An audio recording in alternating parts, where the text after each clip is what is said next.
didn't feel myself. And then, like, I would see other people, and I'd be like, oh my God, I want to look like them, you know? Like, I would secretly, like, research it because I was monitored a lot on the web because they thought that was the reason I was changed. I wanted to change was because of that. And I was like, no, this is who I am. And I would argue it.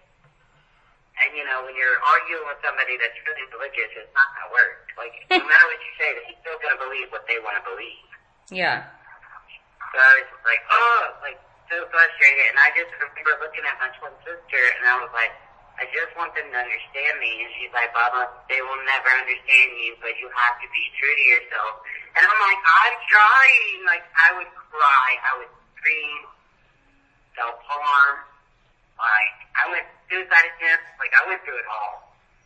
And they just kept saying, you're just doing this for attention. You just, you know, you can't be the normal person that we raised. Like, all this crap. And I just still kept trying to, like, every way I could to, like, show them, like, hey, this doesn't match. They just had enough of us, and they kicked us out. They're like, no.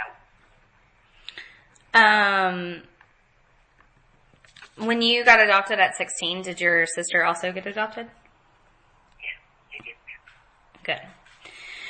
All right, so do your friends know that you identify as, and you said you identify as male. Do you identify as trans male or male?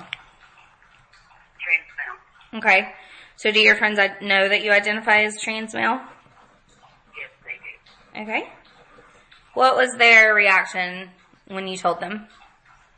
A couple of them didn't support it. I did lose a couple, but they were friends in the beginning. Girlfriends don't do that. Right. So, the one, my best friend, she's still here. I mean, she's been with me since I was 12 years old. She knows what I went through. I mean, she's still my best friend. My twin sister is my best friend. She's been through everything with me. So I only have like 4 that I trust. But most of my friends are very supportive. So. Good. Does your family know how you identify as trans male? My real family does. They don't support it at all. They actually don't talk to me at all. Have no contact. My adoptive family loves it. Like, they support me 110%. I'm so thankful for my adoptive family. They are a blessing. That is my family. Blood does not make family. That's my blood. Oh, yeah, for sure. Okay, sorry, I was just writing that down. Okay. Do you think that living in the South, especially Georgia, which is pretty deep South, influences your ability to be out as trans? Yeah, it really does. My life is, I hate to say it, but my life is, like, affected completely. Like, even my work is affected for me being a trans guy. How do you think that living in the South influences that? I get a lot of, like, slurs. There's a lot of looks. Again, because my ID doesn't match who I look like. So, it affects it a lot. Like, I've not gotten jobs because I'm a trans guy. I don't get respected a lot either. For example, I used to work at Sprout in Lawrenceville, and when I started transitioning, you know, I've been on hormones for 2 years because, you know, you have to be ready, you have to have a therapist letter and all that to start hormones. But I still went to the male bathroom even when I had breasts because it made me more comfortable. So I went to the restroom, and my boss at the time, he was a Southern guy with a gnarly beard, not really very understanding of the whole trans thing. He didn't want me going into the male bathroom at all. He said that he didn't understand it. He would call me he.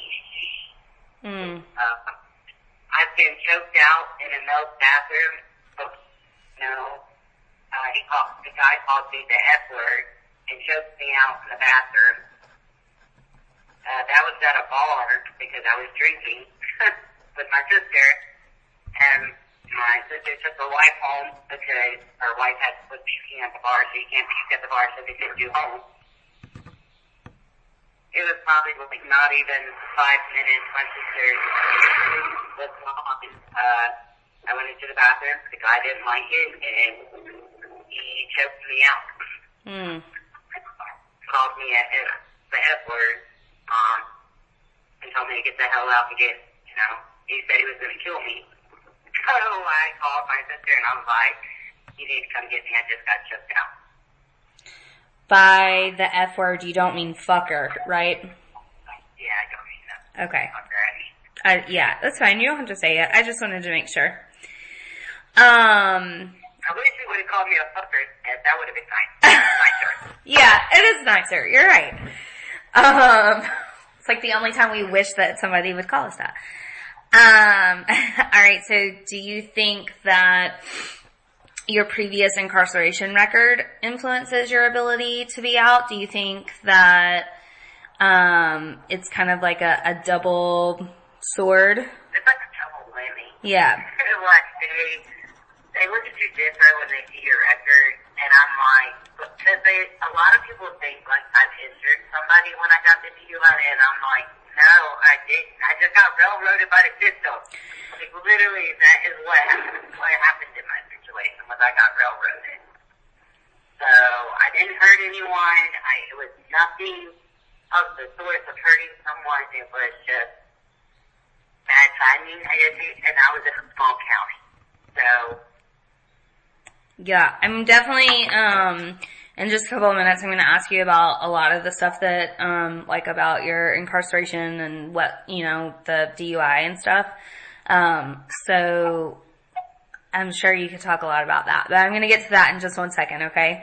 just look at you like different. And do people know, about you being incarcerated? Like if they didn't have access to your record, would they know?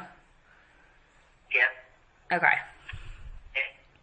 They would even, when I would get in trouble, when I was 16, with my parents, calling the cops on me. When I got my DUI, that's what they brought up. That was a trouble child. Right. Not supposed to do that. You're not supposed to bring up someone's record when they were underage. No, you're not. Yeah. Sorry, 1 second. I have 3 dogs. I was gonna do this interview at work, but I had to come home and let them out, and they just want to keep talking and barking. Especially my pit bull, who is very vocal. Okay. Scout, sit. Okay, sorry. Has my dog, so she would be talking right now. Yeah. It won't give me the dog. Our pit bull runs the house for sure. So, are you currently taking, or do you have plans to take hormones? I am on hormones right now. I've been on hormones actually Saturday. Tomorrow is my 2 years. 2 years? Yep. Congrats. Were you able to receive your hormones while you were incarcerated? No. And not at all. had you started them before you were incarcerated? I had planned to start them, but they didn't even bother. They didn't ask. Okay. Nothing. Okay. Right before I got arrested is when I was supposed to start them. Okay. Well, that was really bad timing. Yeah. Although maybe not, because it would have been really difficult to continue the treatment, which would have, fucked everything up. Yeah. So have you, or do you plan to have gender confirmation or affirmation surgery? My breast taken, and I've had hysterectomy so far. Bottom surgery, not yet. Okay, so hysterectomy and breast removed, okay. And so you said bottom surgery not yet. So are you planning on bottom surgery? I want to have it eventually. It just looks really painful.